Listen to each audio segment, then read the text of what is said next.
Sejati, karya Putu Wijaya. Sebagai seorang ibu yang baik, aku pergi dengan kemauanku sendiri ke kantor polisi, melaporkan anakku Ujang yang telah kejam membantai satu keluarga, dan termasuk pacarnya sendiri. Aku bertanya-tanya kepada Ujang, kenapa engkau bisa membunuh dan membakar satu keluarga tersebut? Lalu Ujang menjawab, aku tidak tahu, Bu.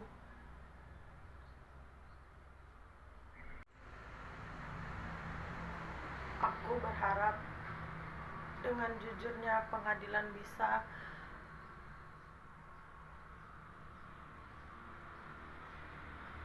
mengambil keputusan dengan adil untuk anakku Ujang.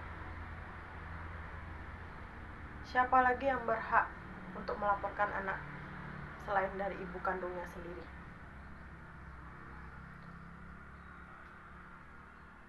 Aku yang telah memberi anakku darah dan daging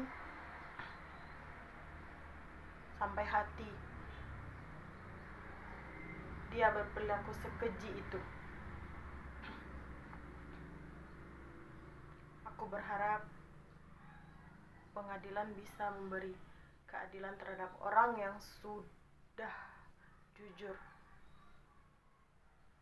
Aku berharap keadilan jatuh ke tangan Ujang, anakku sendiri. Tapi malah hakim memutuskan lain. Ujang dianggap sebagai pembunuh berdarah dingin, membakar satu keluarga tanpa alasan apapun. Palu diketok, hukuman mati dijatuhkan kepada anakku Ujang. Aku dihantui rasa sesal, di mana ibu yang tega membunuh anaknya sendiri. Bukan Ujang yang binatang buas, tapi akulah yang iblis, yang kejam. Sebagai ibu, aku pergi menjauhnya ke penjara. Saat bertatapan dengan anakku sendiri, aku tidak kuat. Aku pingsan. Lalu Ujang mendekat kepadaku sambil mengoleskan kakiku dengan minyak kayu putih. Tak lama diriku bangun dari pingsanku,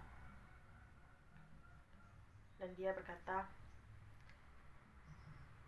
tak usah kau sesali, Bu. Sungguh mulia engkau melaporkan anak kau sendiri yang jelas-jelas ia bersalah dalam saat ini. Tak banyak pintaku, Bu. Hanya satu. Aku ingin makan bersama dengan ibu. Sungguh pedih permintaan terakhirnya. Hari itu, ketika hari menyengat ibu kota, para wartawan diperbolehkan melihat makan bersama, tapi tidak diperbolehkan untuk wawancara.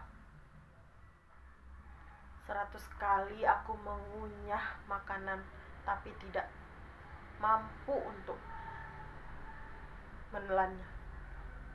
Tapi anakku Ujang dengan lahap memakan makanan tersebut.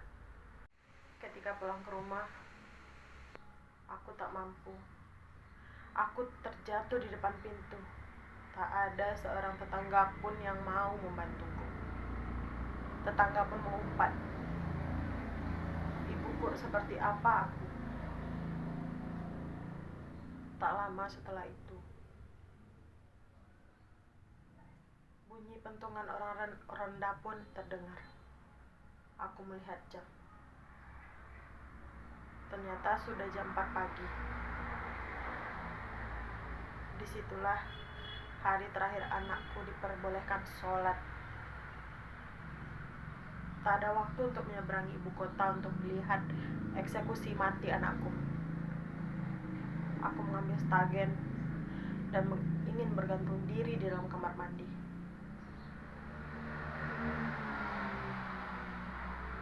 Tapi membayangkan anakku ditutup kain hitam dan ditembak mati.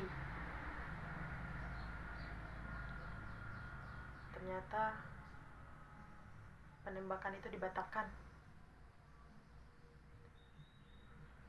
Ternyata anakku Ujang hanya difitnah dan pembunuh sebenarnya sudah menyerahkan diri.